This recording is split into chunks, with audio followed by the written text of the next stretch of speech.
ప్రభుత్వం ప్రకటన చేసింది కదా. అవును, అది మళ్ళీ ఉన్న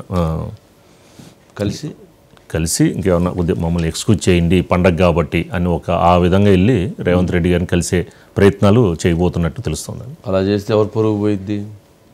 గవర్నమెంట్ ఒకవేళ ఇస్తే, పర్మిషన్ ఇస్తే అన్నే కదా చెప్పింది. పెద్ద ఇష్యూ అయిన తర్వాత మరలా వాళ్ళు అడిగారని చెప్పిన వాళ్ళు ఇస్తారా? ఇస్తే ఎవరు పొరుగు పోయిద్ది?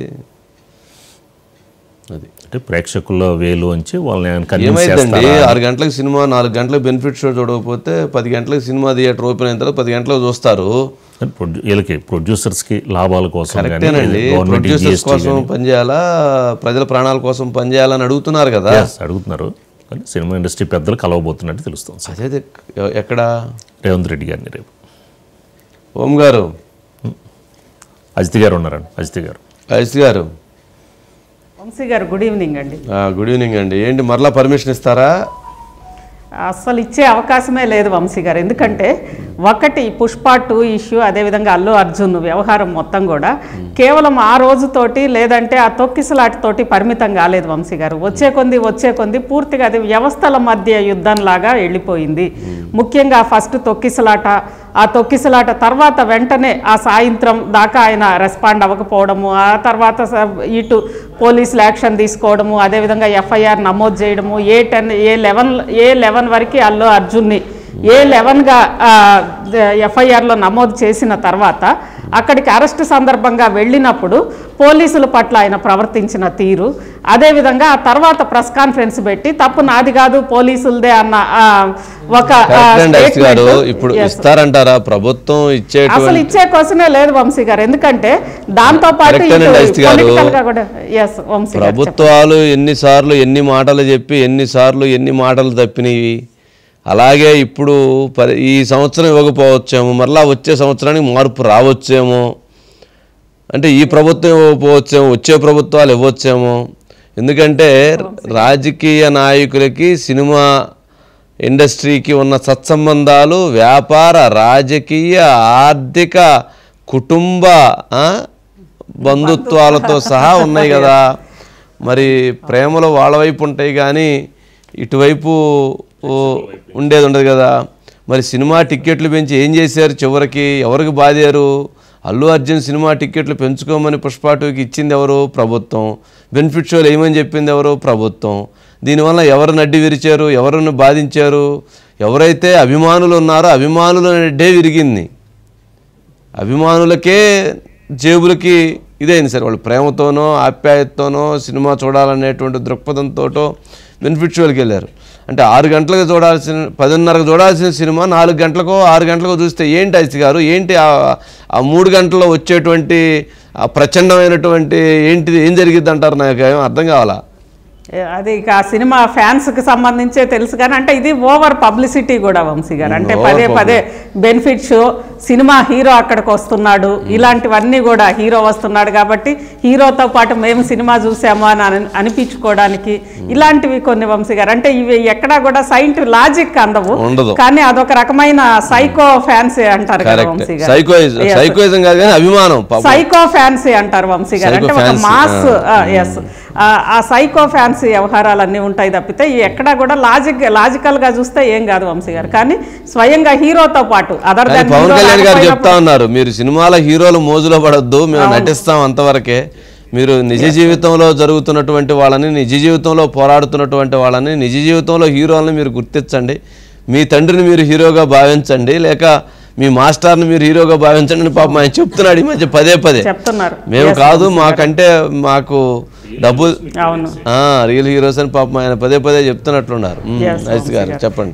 ఇక్కడ అంటే ఒకటి సరే, ఇది ఒకవైపేమో పుష్ప తొక్కిసలాట, తర్వాత వీళ్ళు ప్రవర్తించిన తీరు, అదేవిధంగా ఈవెన్ అల్లు అర్జున్ కానీ తర్వాత మిగిలిన సినిమా కొంతమంది సినీ పెద్దలు మొత్తం కూడా కాదు వంశీ గారు, వీళ్ళందరూ కూడా తప్పు పోలీసులదే అన్నట్లుగా ఒక మాట మాట్లాడడం అనేది రెచ్చగొట్టినట్లయింది ఒక రకంగా. అంటే అది కేవలం పుష్ప సంధ్యా థియేటర్ తొక్కిసలాట, అందులో 11వ వాడిగా అల్లు అర్జున్, మిగిలిన 10 మంది అంతవరకు వెళ్లాల్సిన గొడవని అది ఇటు మళ్ళీ కేటీఆర్, జగన్, లేదంటే అందరు అటు వైసీపీ వాళ్ళు రంగంలోకి దిగి, ఇటు బీఆర్ఎస్ వాళ్ళు రంగంలోకి దిగి, బీజేపీ వాళ్ళు రంగంలోకి దిగి, ఇదంతా పొలిటికల్గా ఇది చేసేసరికి ఒక రకంగా ఇది వ్యవస్థల మధ్య యుద్ధంలాగా అయిపోయింది వంశీ గారు. అంటే ఇటు పొలిటికల్గా పూర్తిగా దాని మీద వ్యతిరేకంగా ఉండాలి. అదేవిధంగా పోలీసులు కూడా ఆ సినిమాలోంచి ఇప్పుడు పోలీసులు ఇట్ట అన్నారు అని చెప్పి పోలీసులు వస్తున్నారు. అదేవిధంగా సీతక్క కొంతసేపటి క్రితమే అసలు ఏం సినిమా అదని చెప్పి మనం చూసాం. సీతక్కకు సంబంధించి జై భీమ్ లాంటివి కదా, జస్టిస్ చంద్రు లాంటి స్టోరీస్ కదా, అవి కదా వాటికి కదా ఇవ్వాల్సింది వీటికని. అంటే పూర్తిగా వ్యవస్థలన్నింటినీ కూడా ఒక రకంగా అల్లు అర్జున్ ఈ విషయంలో తప్పు చేశారు వంశీ గారు. అంటే ఇక్కడ తొక్కిసలాటకి అల్లు అర్జున్కి మధ్య సంబంధాన్ని మనం సరే అది ప్రజలు చూశారు, జరిగింది చూశారు, కానీ ఆ తర్వాత ఆయన వ్యవహరించిన తీరు ఎక్కడో ఒక చోట చిన్న సారీ చెప్తే సరిపోయేది వంశీ గారు. ఒక క్షమాపణ అంటే ప్రజలకి అక్కడ ఆ కుటుంబానికి క్షమాపణ చెప్పి కొంత ఇలా రావడం దురదృష్టకరం అని చెప్పి ఒక రకంగా అంటే క్షమాపణ పోలీసులదే తప్ప అన్నారు కదా, బాధాకరం అన్నారు కానీ క్షమాపణ చెప్పట్లేదు వంశీ గారు. అంటే అక్కడ ఆయన రావడం అనేది పోలీసులు రావద్దని అట్లా కదా సారీ అనేది ఆ కుటుంబానికి చెప్పాలా, ముఖ్యమంత్రి గారికి చెప్పాలా, ప్రభుత్వానికి చెప్పాలా, కుటుంబానికి చెప్పాలి. అక్కడ అంత ఒక శాంతి భద్రతలా లేదా అంత ఇదైనందుకు క్షమాపణ చెప్పాల్సింది వంశీ గారు. వ్యవస్థకి చెప్పాల్సింది, ప్రజలకు చెప్పాల్సింది, ఇంకొకసారి ఇలాంటి ఎప్పుడు కూడా జరగకుండా చూసుకుంటామా అనేది కూడా చెప్పాల్సింది వంశీ గారు. కానీ ఆయన ఎక్కడా కూడా అంటే పోలీసుల మీదకి తప్పును నెడుతున్నాడు వంశీ గారు. పోలీసుల మీదకి తప్పును నెట్టడము, ఎక్కడో ఆయనకి రాంగ్ గైడెన్స్ ఇచ్చారు అని చెప్పేది బాగా కనిపిస్తుంది. అందులో ఈ మధ్యకాలంలో ఈ సలహాలు పిఆర్ టీము వీళ్ళు ఇచ్చే సలహాల వల్లే ఇలాంటి సంఘటనలు జరుగుతున్నాయి కూడా అని చెప్పి చెప్తున్నారు. వాళ్ళు జనంతో మాట్లాడటం, ప్రజలతో కలవటం అనేది ఉండదు కదా, వెరీ రేర్ కదా. వాళ్ళకి ఇప్పుడు ఎవరైతే ఆ సంతోష్ అని చెప్పని ఎవరైతే మేనేజర్ ఉన్నాడో సగం జీవితం సినిమా హీరో జీవితం సగం జీవితం వాళ్ళు నడుపుతారు. స్టోరీ ఎవరన్నా చెప్పాలంటే ఆ కింద ఉన్నటువంటి వాళ్ళు ఇద్దరు ఉంటే కానీ మూడోసారి ఇతని దగ్గరికి రాదు. వీళ్ళు వేసుకునేటువంటి బట్టలు, వీళ్ళు తినేటువంటి ఫుడ్ కూడా కింద వాళ్ళు ఎవరో నిర్ణయిస్తారు. వీళ్ళు స్వేచ్ఛగా తినే పరిస్థితి కానీ, స్వేచ్ఛగా తాగే పరిస్థితి కానీ, స్వేచ్ఛగా ఉండే పరిస్థితి అంతే. ఎక్కడికి వెళ్ళాలి, ఏం మాట్లాడాలి, అక్కడికి ఏం డ్రెస్ చేసుకోవాలి, అక్కడ ఏ షూ వేసుకోవాలి, మధ్యలో హెయిర్ మధ్యలో ఇట్లా ఎన్నిసార్లు అనుకోవాలి. అంటే ఒకరిదని కానీ పాపం అందరిది సగం 90% 99% మధ్యలో వాళ్ళదే ఉంటుంది. ఈ మధ్యకాలంలో ఇప్పటి నుంచి ఇక జరగాల్సింది చూడాలి. ఏంటంటే ఈ మధ్య మనం చూస్తున్నాం చాలా షాపింగ్ మాల్స్ ఓపెనింగ్ అప్పుడు, చాలా ఇవన్నీ ఓపెనింగ్ అప్పుడు సినిమా హీరోయిన్లు తీసుకొని వెళ్ళి అక్కడ బయట ఒక డయాస్ వేసి ఆ డయాస్ మీద నుంచోబెట్టి వీళ్ళ చేత 4 స్టెప్లు టింగ్ టింగ్ టింగ్ టింగ్ అని వేయించి ఆడ మొత్తాన్ని జనాన్ని పోగు చేసి ఆ హీరోయిన్కో లేకపోతే వాళ్ళకు 10 లక్షల రూపాయలు డబ్బులు ఇచ్చి వాళ్ళని అక్కడంతా హైప్ క్రియేట్ చేసి చేస్తున్నారు. బట్ వాటి పర్మిషన్ ఏంది, ఆ రోడ్డు మీద ట్రాఫిక్ జామ్ ఏంది, అక్కడికి వచ్చేటువంటి జనం ఏంటి, అదొక గోల ఏంటి, ఆడ తొక్కిసలాడేంటి, అక్కడ మళ్ళీ అదొక ఫైటింగ్ ఏంటి, అదొక పెద్ద ఆడ మళ్ళీ బౌన్సర్లు ఏంది, వీళ్ళు వాళ్ళని కొట్టడం ఏంది, వాళ్ళు వీళ్ళని కొట్టడం ఏంటి, అసలు అంతా ఒకటి కాదండి, 2 కాదు, అసలు ఎన్ని విన్యాసాలు జరుగుతున్నాయో అన్ని విన్యాసాలు జరుగుతున్నాయి. దీన్ని ఎక్కడో దగ్గర ఒక సిస్టమ్ స్ట్రీమ్ లైన్ చేయాలేమో అని అనిపిస్తుంది. సరే ఇప్పుడు జరిగిన ఇన్సిడెంట్ తర్వాత ఎన్ని స్ట్రీమ్ లైన్ అవుతాయి, అవ్వకుండా ఏం ఆగవు. ఎక్కడో దగ్గర కాలము తిప్పిద్ది అనమాట. అలా అంతేనా అజిత్ గారు? వంశీ గారు అయితే ఇక్కడ అంటే ఇటు అల్లు అర్జున్ సరే అందరూ ఒకే కుటుంబం కాబట్టి పవన్ కళ్యాణ్ గారి ఆ డైలాగ్ని ఇప్పుడు పాటించాలి వంశీ గారు. అత్తారింటికి దారేదిలో ఎక్కడ తగ్గాలో తెలిసిన వాడే అని. ఇప్పుడు జనం కోసం ఆయన తగ్గొచ్చు వంశీ గారు, ఎందుకంటే జనం కోసమే కదా ఆయన హీరో. జనం చూస్తేనే హీరో. జనం అంటే వాళ్ళందరికి కూడా నిజంగానే ఇటు అల్లు అర్జున్కి కూడా తన ఫ్యాన్స్ పట్ల చాలా ప్రేమ ఉంటుంది. ఆ రోజు వచ్చిన వాళ్ళు కానీ ఈ షోలకు వచ్చేవాళ్ళు కానీ వీళ్ళందరూ కూడా ఫ్యాన్స్ అభిమానులే ఉంటారు వంశీ గారు. ఒక్క మాట ఎస్ ఇలా జరగకూడదు, చింతిస్తున్నాము, ఇంకొకసారి ఇలాంటి పొరపాటు జరగదు అని అనాలి. కానీ ఒక్కొక్కళ్ళని కదిలించుకుంటా వెళ్తున్నారు వంశీ గారు. పోలీసుల్ని, పొలిటీషియన్స్ని, first Congress party versus Allu Arjun, లేదంటే ఇటు గవర్నమెంట్ వర్సెస్ అల్లు అర్జున్, ఇప్పుడు పోలీసులు వర్సెస్ అల్లు అర్జున్, రేపు ఇంకెవరో వర్సెస్ అల్లు అర్జున్. ఇవన్నీ కూడా అవసరం లేదు కదా వంశీ గారు. ఒక చిన్న మాట ఆయన ఇప్పటికైనా క్షమాపణ చెప్పాలి బహిరంగంగా. కోమటిరెడ్డి గారు అడిగారు కదా, ఆయన క్షమాపణ చెబితే ఏముండదు అంతా వదిలేస్తామని చెప్పని నేను స్టేట్మెంట్ సార్ బైట్స్ ఉన్నట్లుంది. బైట్స్ ఉన్నాయండి. Bytes please.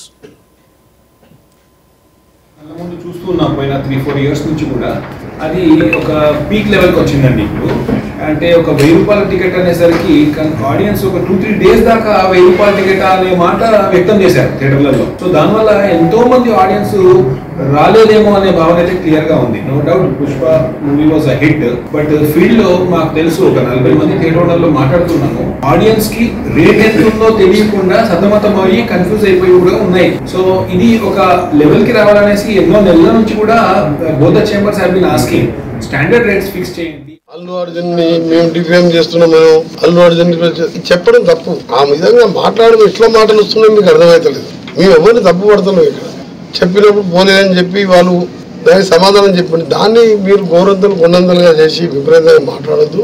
ప్రతి ఒక్కరిని బాధ కలిగించే విషయంలో రాజకీయాలు జోడించొద్దని మాత్రం అన్ని పార్టీలో ఉద్యోగం చేస్తున్నారు.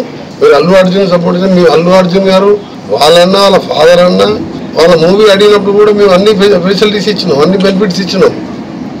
మీరు రాజకీయం చేసి నాకు బాధ అనిపిస్తుంది. Allu Arjun very unfortunate incident జరిగిన రోజు నుంచి చాలా బాధగా ఉంది అండ్ ఫుల్ ఎక్స్ప్రెస్ ఫీలింగ్స్.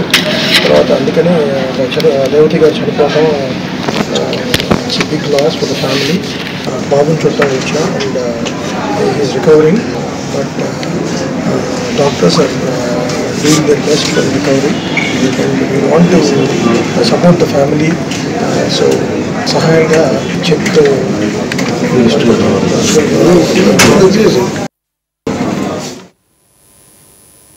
అమెరికాలో ఉన్నారు. ఆయన దిగిన తర్వాత ముందు ఆయన సినిమా ఉంది, ఆయన ఏం తేలుస్తారో తర్వాత సినిమా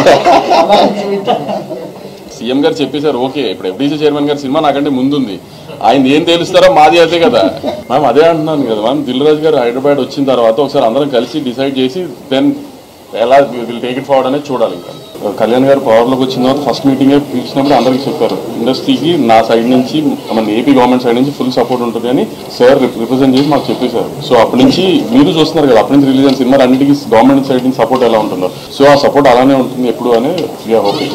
నేను చాలా డబ్బులు పెట్టి ఇక్కడ ఇల్లు కట్టుకున్నానండి, నేను ఏపీకి వెళ్ళి ఏం చేస్తాను. దానికి ప్రొడ్యూసర్స్ అందరూ ఇప్పుడు ఏపీ వైపు దృష్టి సారించారు. ఏపీ ప్రభుత్వం కనికరిస్తే రూపాయి అక్కడ కవర్ చేసుకుందామని ఆ ప్రయత్నాల్లో ఉన్నారు అన్నట్టుగా. ఓం గారు వస్తారు సార్.